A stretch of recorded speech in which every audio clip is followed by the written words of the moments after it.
Hi guys, night ఇప్పుడు మాకు 12:30 అవుతుందన్నమాట. కానీ నేను పడుకోకుండా వీళ్ళని పడుకోనీయకుండా డిస్టర్బ్ చేస్తున్నాను. నాకు 4 days నుంచి ఫీవర్, లిమ్ నోట్స్ అంటారు కదా, అంటే గవజ బిళ్ళలు.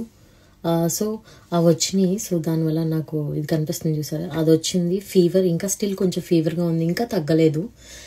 నిన్నటి వరకు మాట్లాడకుండా ఉన్నాను చూసారా. Every time when I try to post direct video, కానీ ఏదో ఒకటి జరుగుతుంది. ఈ వీడియోలో ఆడియో మిస్ అయింది, అందుకే నేను వాయిస్ ఓవర్ ఇస్తున్నాను.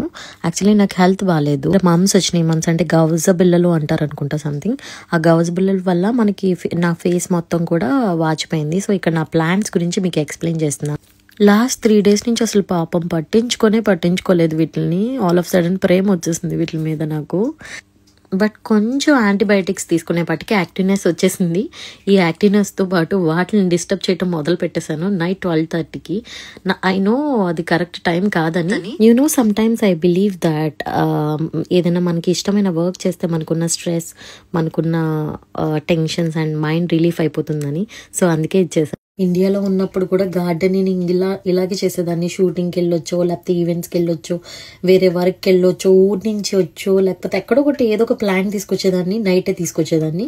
ఆ నైటే దాన్ని ప్లాంటింగ్ చేసేదాకా నాకు నిద్ర వచ్చేది కాదు. అలాగే అలవాటైంది.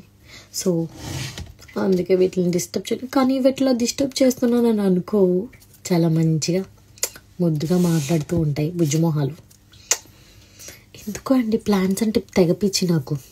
ఎక్కడైనా కనిపిస్తే ఇలా వెళ్ళిపోతుంది. ఇండియాలో నర్సరీస్ కనిపిస్తే పక్కనున్న వాళ్ళ మాట కూడా మర్చిపోతా, ఇలా చూస్తూ ఉంటాను. అండ్ ఫాలో చేయండి, లైక్ చేయండి. Thank you, bye.